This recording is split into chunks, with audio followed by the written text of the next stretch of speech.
Sí, lo primero es, o sea, la rebaja de la tasa de política monetaria y llevarla a un contexto de fase expansiva no es solamente lo que ocurrió. Me parece que también ocurrieron otras cosas muy relevantes de parte del Banco Central.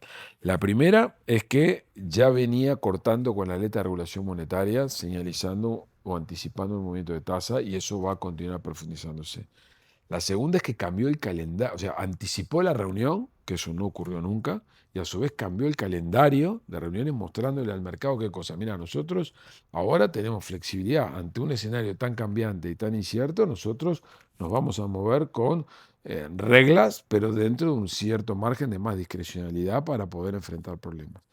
Entonces, si las medidas son tardías y la respuesta es no, nosotros lo que dijimos del primer momento, o lo que el Banco Central dijo del primer momento y nosotros compartimos, es que mm, un país como Uruguay tiene herramientas para gestionar movimientos abruptos y específicos del mercado local en el dólar, pero no está en condiciones de frenar o de revertir una tendencia del dólar a nivel global. Entonces, nosotros hasta durante los 6 meses, segundos 6 meses del año 2025, estábamos en el medio de la tabla en variaciones nominales de dólar de países de referencia para Uruguay. O sea que estábamos exactamente en medio de tabla. Lo que pasó la última semana, la semana pasada, fue que el dólar nos convertimos en la cola. Ese fue el momento en el que todas las señales de alarma se prendieron. ¿Por qué? Porque además de la aceleración de la depreciación del dólar global, se agregaron los factores específicos uruguayos. Es una temporada turística que empezaba a generar un stock de dólares importante y a su vez en el medio de eso una menor demanda de dólares porque empresas como ANCAP o IUTE, sobre todo ANCAP, estaba haciendo un menor nivel de compra de lo habitual, producto de cosas que pasaron el año pasado, rotura de la boya y porque el precio del petróleo cayó. Entonces, eso es lo que nos dijo, bueno, este es el momento.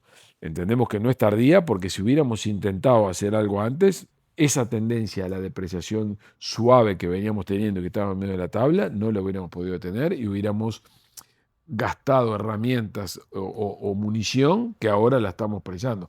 Tampoco tenemos la certeza de tener éxito en lo que acabamos de ver y eso lo estamos siguiendo con mucho cuidado, porque claro, tampoco tenemos un menú de herramientas infinitas para poder actuar. Sí, lo que dijimos es, el Ministerio de Economía ayer dispuso que la tesorería va a iniciar operaciones de forward para poder precomprar dólares.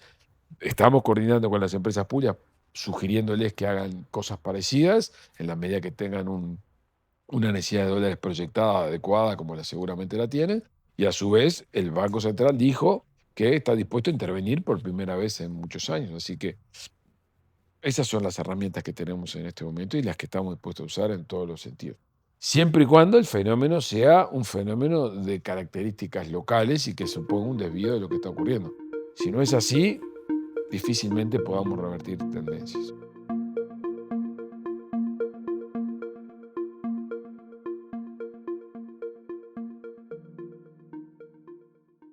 A ver, nosotros creemos que el nivel del dólar de la semana pasada, por la tendencia de que nos convertimos en una de las, alcanzó un nivel inusitadamente bajo, por eso la reacción.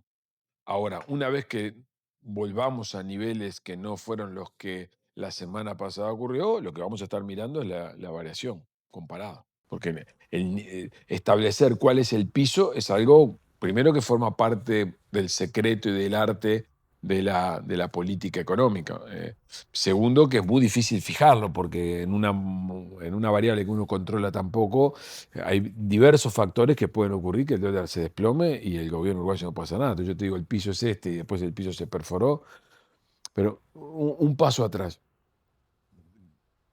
Si ustedes piensan todo lo que ha pasado del 1 de enero a la fecha, que estamos hablando de 3 semanas a nivel global, es realmente importante, ¿no? Una intervención militar en Venezuela sorpresiva, tal vez no tanto, pero lo que sí fue muy sorpresivo es el arreglo con el régimen actual. O sea que eso sí que es un elemento diferente a lo que cualquier analista podía esperar. O esperaba no intervención, o si esperaba intervención, esperaba una intervención de otro calibre.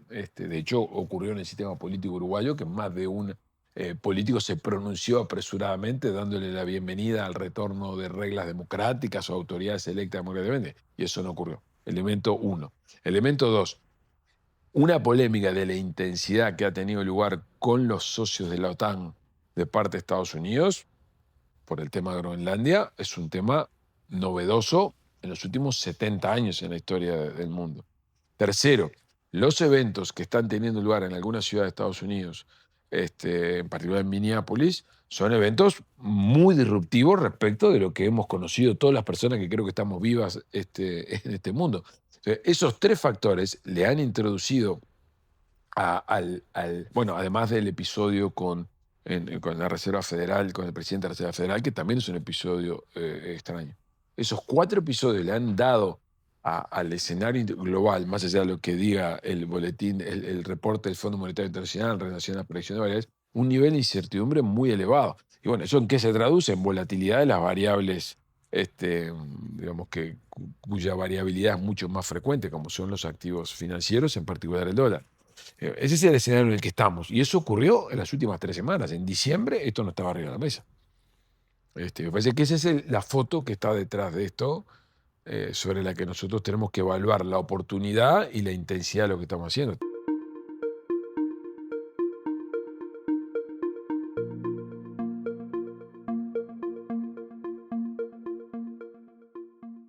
Mira, nosotros, el diagnóstico que yo creo que hacía recién es,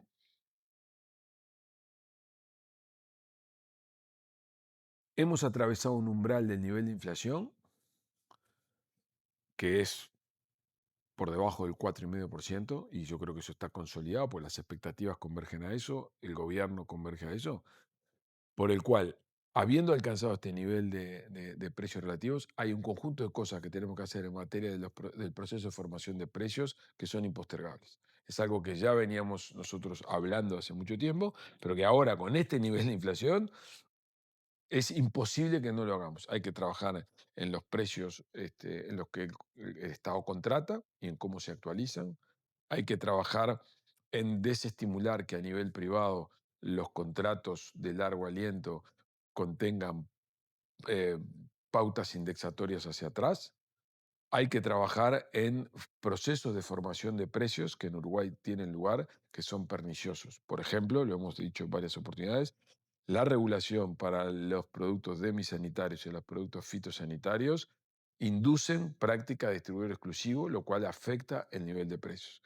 Eh, tenemos regulaciones en tratamiento aduanero o en tramitación de temas con el Estado que son redundantes, que no transfieren la responsabilidad al sector privado con controles ex post, que generan controles ex ante, todos factores que encarecen o que promueven una inercia en el proceso de formación de precios, porque esencialmente suponen ineficiencias en la asignación de recursos. Eso forma parte de un paquete de medidas que nosotros estábamos previendo desde el año pasado, armar un paquete normativo que incluía aspectos legales, aspectos de decreto, y le llamábamos un paquete normativo para la innovación y la competitividad. Eso que lo teníamos previsto tirar sobre la mesa en abril, seguimos teniendo esa idea porque nos vamos a llegar a preparar el paquete legislativo antes de abril, pero lo que queremos es, a nivel de decreto, anticipar algunas cosas. ¿Qué cosas? Por ejemplo, en los productos hay algunos temas de normativa aduanera que la aduana ya nos alcanzó en términos de simplificación de procesos, que los vamos a estar poniendo sobre la mesa en febrero, y hay otros temas como son estos, regulaciones que afectan en los productos demisanitarios que queremos eh, resolver, si es posible, el mes que viene. O sea, de manera tal de que mostrar cuál es el camino que queremos seguir y anticiparnos para mostrar que el camino de la competitividad, el camino de reducir costos y promover competencia es el camino que queremos seguir.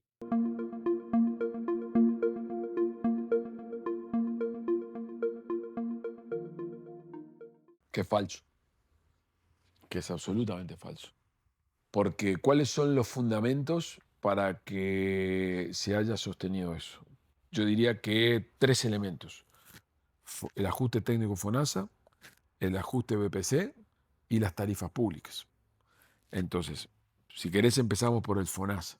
Nosotros sostuvimos en la comparecencia al Parlamento hace unos días cuáles eran los fundamentos técnicos del cambio de los criterios FONASA, que habían sido explicitados o puestos sobre la mesa desde el 2019 por los equipos técnicos del MEF y que las dos administraciones anteriores, por distintas circunstancias, no habían tomado, pero que no había ninguna razón técnica para argumentar de que ese cambio no tenía fundamento. Básicamente, ¿por qué? Porque lo que se estaba haciendo era subestimar el costo promedio equivalente adoptando dos definiciones que eran incorrectas desde el punto de vista técnico. En primer lugar, porque asumía que todos habíamos contribuido a lo largo de toda nuestra vida, cosa que no es cierto, porque empezamos a contribuir todos a partir del año 2008 y todo lo que éramos mayores a 18 años en 2018, en 2008 no habíamos contribuido al sistema en las edades más baratas. Yo no era un contribuyente del FONASA cuando yo soy joven y tengo una mejor salud y por lo tanto cuando las cápitas eran más convenientes. En cambio ahora le cargo al sistema la parte cara de mi vida sin haber contribuido al sistema. Eso había que corregirlo. Y lo segundo era que la esperanza de vida al nacer se tomaba como igual para todos los hombres y todas las mujeres, cuando en realidad todos sabemos dos cosas, que hay hombres que viven más y mujeres que viven más de la esperanza de vida al nacer. Es más, una persona que llega viva como yo a los 62 años, tiene una esperanza de vida mayor a los 75 años que la de un hombre cuando nace. Por lo tanto, lo que hace simplemente la modificación técnica es corregir todo eso por lo que son las curvas de sobrevida, que lo que hacen es actualizar esa esperanza de vida al nacer, no estableciendo un parámetro único. Entonces, son dos correcciones técnicas largamente recomendadas, cuyo fundamento es hacerlo bien. Yo fui al Parlamento, presencié discursos encendidos digamos, y muy vehementes en relación a este tema. Sin embargo, como yo señalé, está filmado en un video que circuló por ahí, no hubo una sola consideración de tipo técnico que controvirtiera el cambio que nosotros estábamos haciendo, y es más, no hubo una sola discurso de parte de la oposición diciendo que lo que se hacía estaba bien.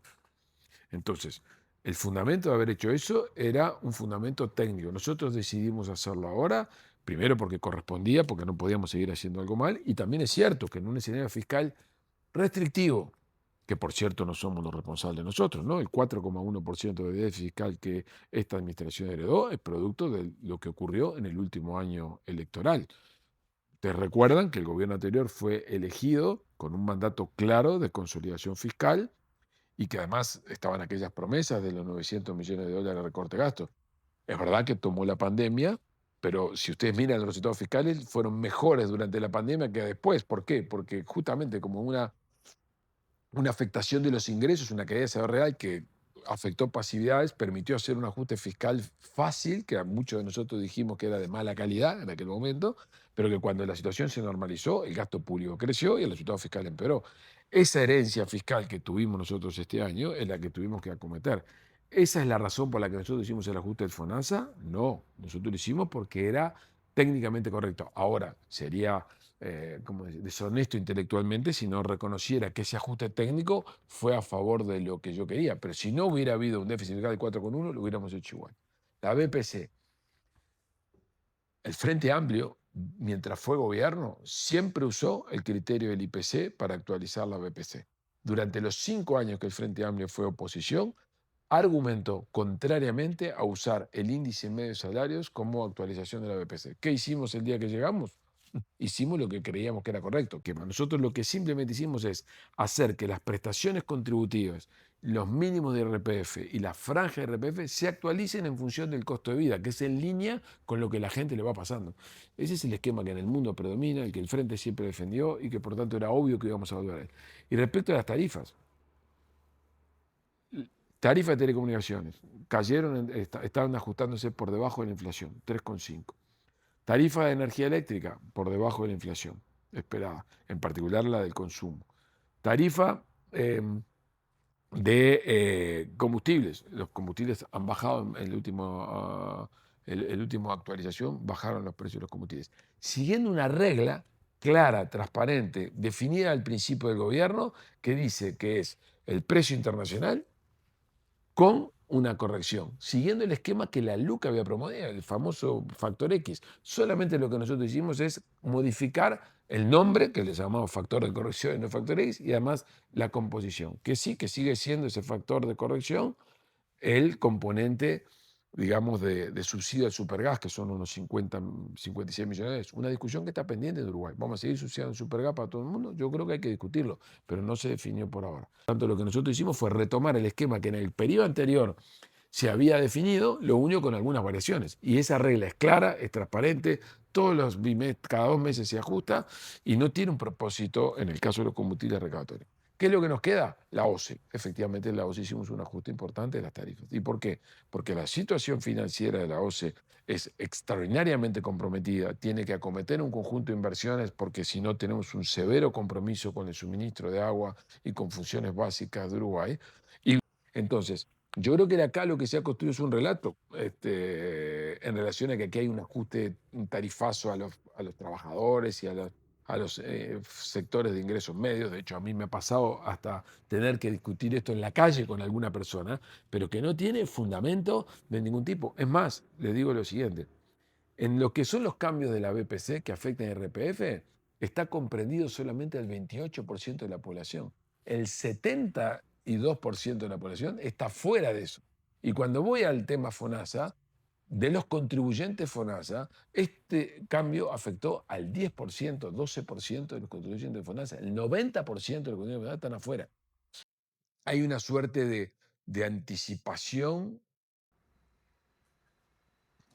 o un temprano inicio de una discusión que tiene más ribetes de discusión electoral que de una discusión de... Fíjense que yo no tengo mucha experiencia parlamentaria, pero yo no recuerdo un verano con una comisión permanente en el Parlamento trabajando con otro, que yo creo que es buena cosa, ¿no? Es buena cosa que los ministros concurramos, expliquemos y vayamos a dar nuestros fundamentos.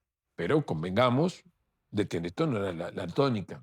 Parece un régimen más parlamentario que un régimen presidencialista como tenemos. Y eso tiene que ver con una aproximación de la oposición a cómo va a controlar al gobierno y cómo le va a marcar la agenda al gobierno, que es totalmente legítima, totalmente válida, pero que en algunos momentos, en cada oportunidad, a veces creo que hay un giro idiomático un poco excesivo, a ver, compitiendo entre esos jugadores de la oposición, a ver quién es el que dice en voz más alta algo que controvierte al gobierno.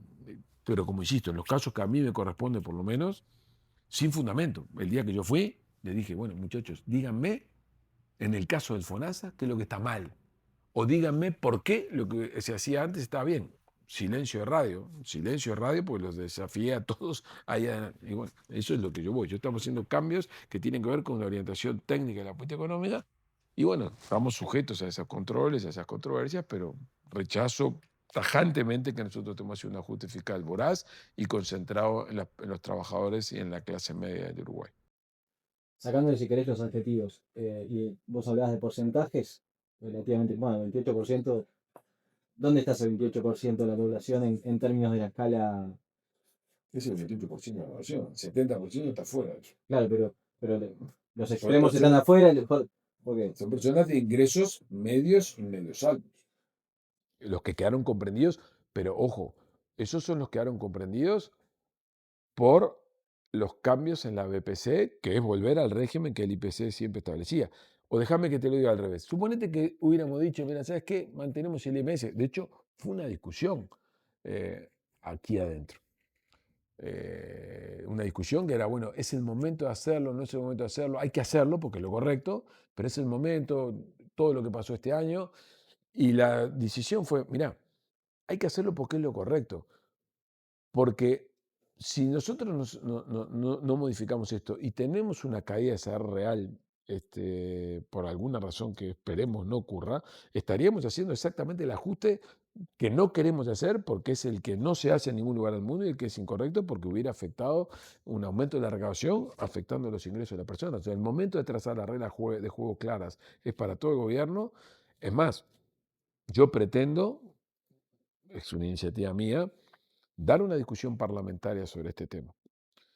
Ahora, a mí me gustaría que dar una discusión parlamentaria para parecernos al resto del mundo. Usemos el IPC, porque es lo que usa el mundo para hacer estos ajustes. Y dejemos del otro lado de la discusión, que además hace, como creo que señaló un periodista Comesaña, que todos los eneros aparece esta discusión y en función de dónde está el IPC o el índice de precios de salarios, alguien hace el cálculo en función de lo que le convendría a ese colectivo dónde colocarlo. En realidad tiene que ser una regla clara, transparente, que siga lo que el mundo hace, que es el IPC.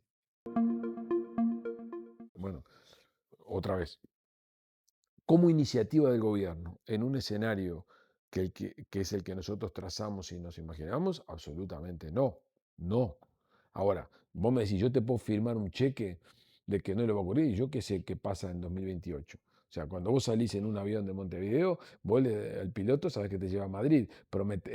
Vos le pedís una promesa de que no va a atravesar una zona de turbulencia o que no va a tener que aterrizar en algún momento en Belén, no te lo puedo garantizar. Te dice, bueno, bajo condiciones que son las que yo espero tener, voy a llegar a Madrid sin mayores problemas. Yo te digo lo mismo. Nosotros no tenemos, dado el diagnóstico que tenemos y la mirada que tenemos en la economía y las necesidades de combinar inversión, crecimiento, empleo con distribución del ingreso, nosotros no precisamos ninguna introducción de un ajuste tributario adicional. Ahora, claro, si vos me decís que tenemos un shock externo derivado de todo este mundo geopolítico complejísimo. Entonces, por eso es que yo siempre he dicho en campaña, no es serio prometer, hacer promesas en materia tributaria. Yo lo que digo es la certeza es esta.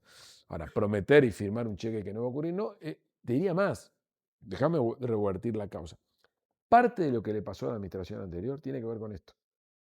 La administración anterior se desordenó fiscalmente a fin del periodo por varias razones. Una de ellas fue por el ciclo político, pero también fue porque se ató de manos. En la campaña electoral del 2019 había habido tanta promesa que el ajuste fiscal no venía por impuestos y que jamás iban a tocar un impuesto, que yo creo que el presidente anterior se amputó muchas pequeñas correcciones que no las impulsó por esto. Por ejemplo, la corrección del FONASA. Ante el temor de que esto fuera leído como un cambio tributario, no lo hizo. Y sin embargo, y seguimos haciendo que el sistema recaudara mal. Mal. Y por tanto, ¿qué haciendo que cuando el sistema recauda mal, como era el caso del FONASA, ¿quién paga? Es rentas generales, la diferencia. ¿Y rentas generales quién es? Personas que no necesariamente son beneficiarias del FONASA. Esas son las cosas que uno tiene que tomar decisiones cuando las tiene que tomar. Prometer que no hay cambios tributarios no se puede hacer. Nosotros no tenemos en el escenario que nos imaginamos no requerimos de cambios tributarios adicionales. Y creo que serían inconvenientes para despejar la incertidumbre fiscal.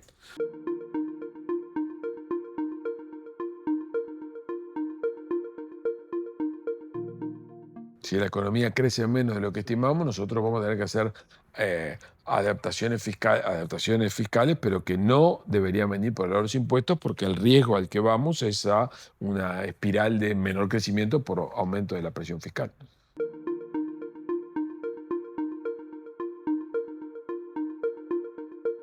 Periodo anterior. Gobierno con un mandato de hacer un ajuste fiscal por el lado del gasto. El gasto público creció con porcentaje del producto, no achicó la plantilla, siguieron creciendo los contratos.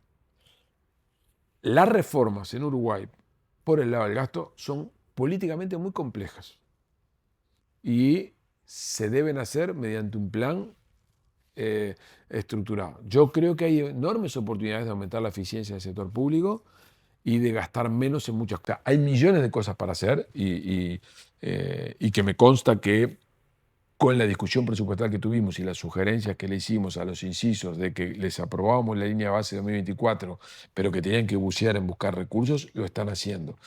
Pero la economía política esa es compleja. Lo que el presupuesto hizo fue aplanó el gasto. Tú lo dijiste, estamos hablando de la asignación presupuestal más pequeña de la historia de los gobiernos del Frente Amplio. ¿Por qué? Porque hay una retención fiscal muy importante. Hoy en enero, sin tener las cifras fiscales del 2005 cerradas, el mensaje es, ¿va a haber recursos adicionales en la función de cuentas o no va a haber? No, por ahora el presupuesto quinquenal es el que manda. 140 millones de dólares este año y 100 millones de dólares a lo largo de los siguientes 3 años hasta alcanzar los 240 millones de expansión. Ese es el dato que tenemos y con eso todos deberíamos estar trabajando.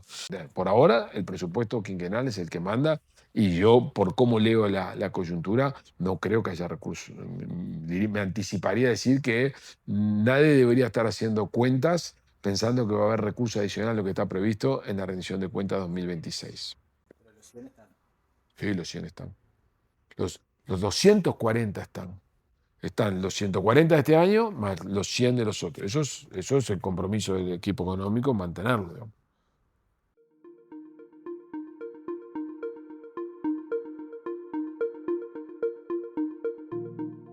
Exportaciones de bienes récord. Tenemos unas exportaciones de 13.500 millones de dólares, como nunca Uruguay tuvo, con un crecimiento del 5%. Empleo 2025, récord en 10 años. Luego, la inflación en su nivel más bajo del 2001. Luego, un aumento de salario real de 1,8 y además aprobamos un presupuesto sin mayoría parlamentaria, un presupuesto encaminamos y resolvimos, no de la manera que yo hubiera querido, pero el tema de la caja profesional, que era una herencia no resuelta del periodo anterior por razones diversas. Gestionamos el tema del CASMU, pusimos la frontera en el eje de la discusión, con medidas que todavía no hemos evaluado cuál es su efecto.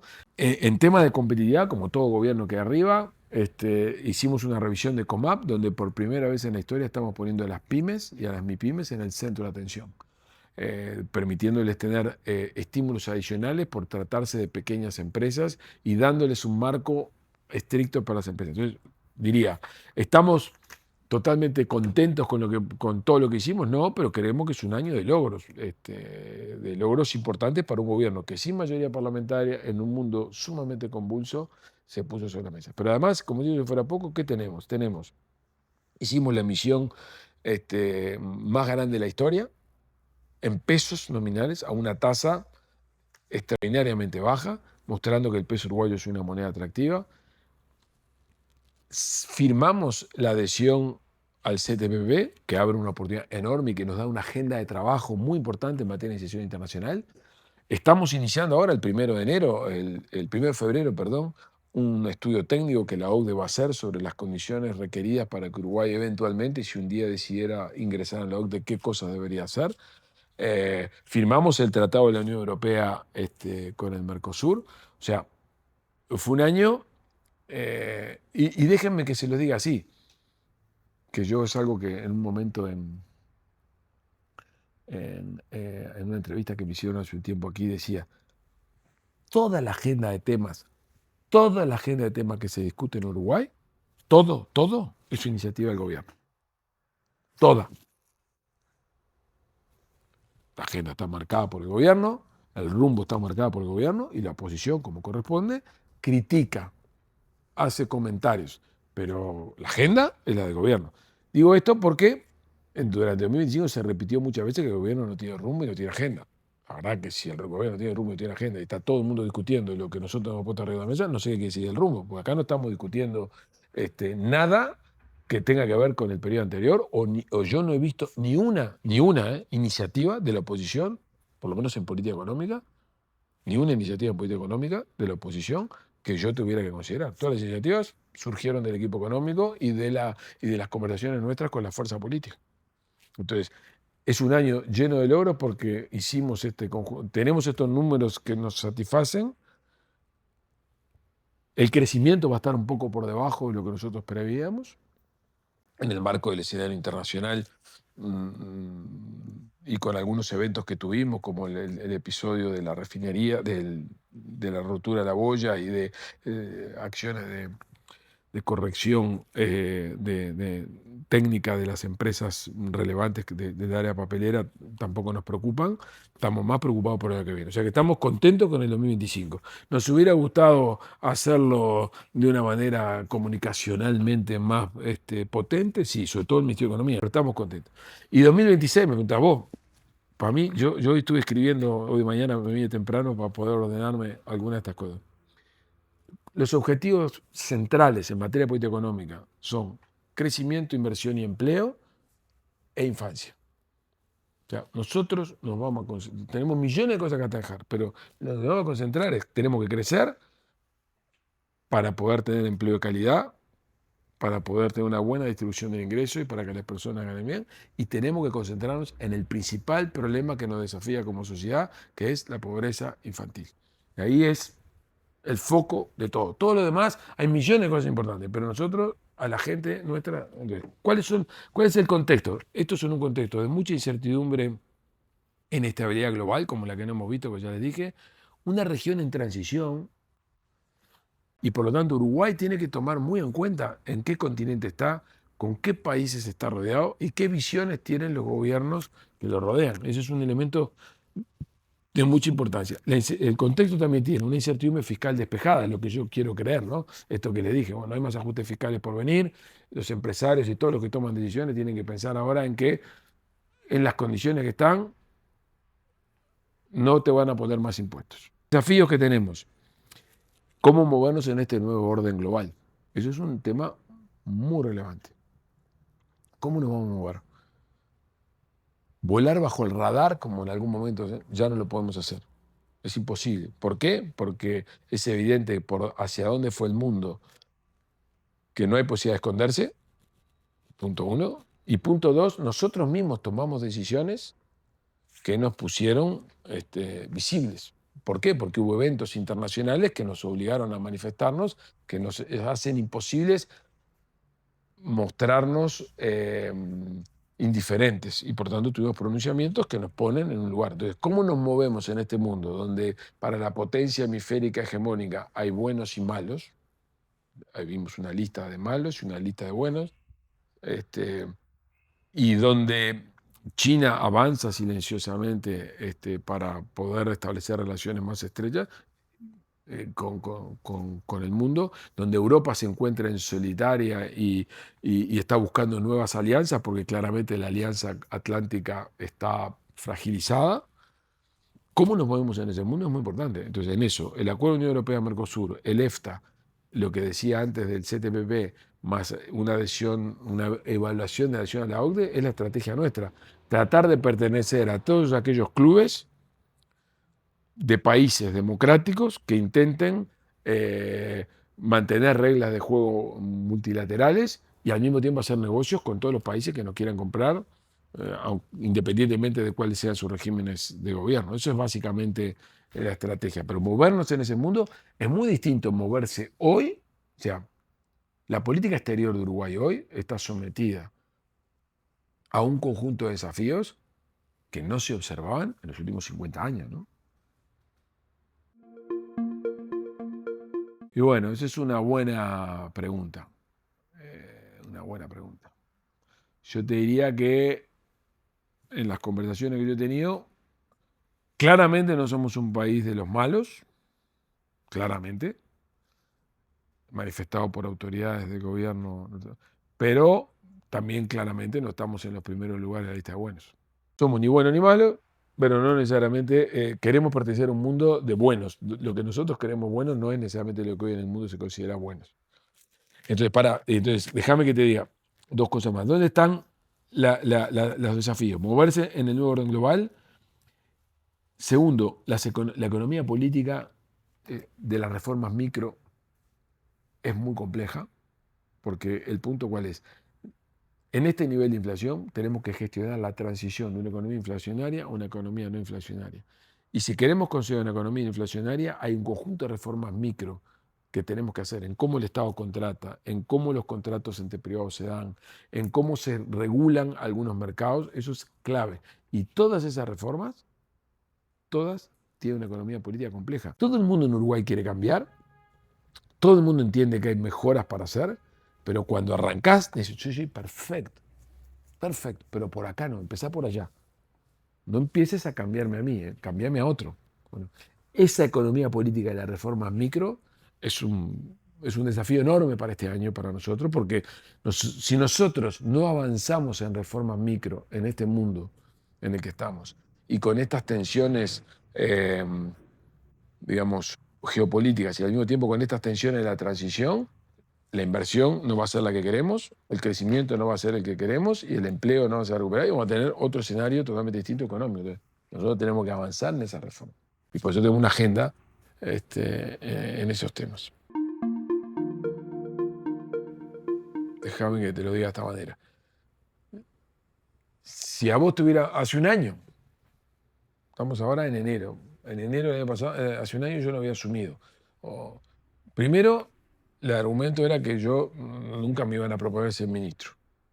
Después era que no iba a durar ni 3 meses. y estoy acá. Entonces, yo siento que el respaldo político que tengo es enorme, no grande, enorme. Por supuesto, no pasa lo que yo quiera. Como es lógico en política, he tenido que transar en muchas cosas lógicas. Eh, y por lo tanto, no se va a hacer lo que yo quiera. ¿Por qué? Porque mi visión no es la visión que tenemos en el Ministerio de Economía y Finanzas no es necesariamente una visión unánime en el Frente Amplio, es una visión ampliamente compartida, pero vamos a tener que transar en muchas cosas. Y ni siquiera sé si es una visión ampliamente compartida por el sistema político uruguayo.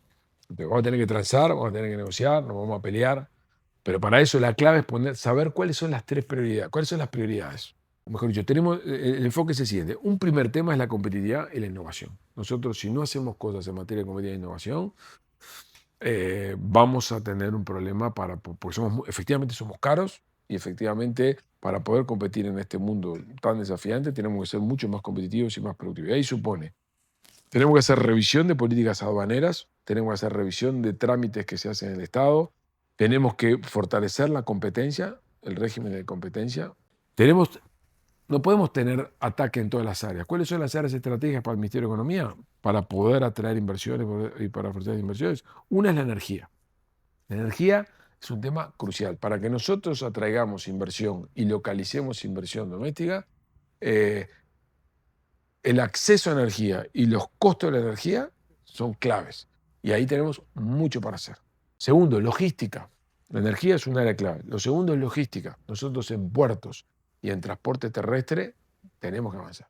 En puertos tenemos que definir un esquema tarifario claro, tenemos un esquema tarifario antiguo, definido por la tarifa de la mercadería, y tenemos un esquema de no diría gobernación, de organización institucional del puerto difuso. Tenemos que trabajar en la configuración del transporte terrestre. Hoy tenemos un ferrocarril que tiene oportunidades de extender sus rutas y que tiene oportunidades de alojar más mercadería sobre eso. Bueno, hay privados que se están metiendo en mercadería, pero estamos discutiendo con la MTOP y con la Corporación Ferroviaria de Uruguay la extensión a la zona este del país del espacio ferroviario para poder, por ejemplo, llegar al arroz. Pero eso lo tenemos que combinar con el tema de la discusión del transporte terrestre. El tema financiero. Hoy tenemos un temún del sistema financiero. El crédito como porcentaje del PIB en el mundo, en países de la OECD, es 50%. En Uruguay es el 30%. Eso quiere decir que el Uruguay que Uruguay es un país raro en términos de crédito como porcentaje del producto. No es raro en términos de ahorro. Nuestro nivel de ahorro en función del nivel de ingreso per cápita es totalmente normal. ¿Qué está ocurriendo? Que el ahorro está financiando el exterior.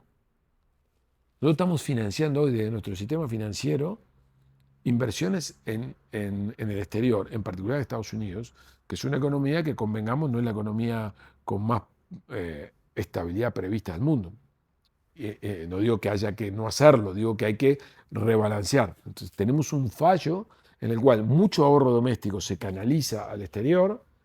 Si vos mirás el mundo, no hay ningún factor que guarde relación entre nuestro desarrollo del mercado de valores y la sofisticación de nuestra economía. O sea, es una cosa increíble que Uruguay no tenga un mercado de valores.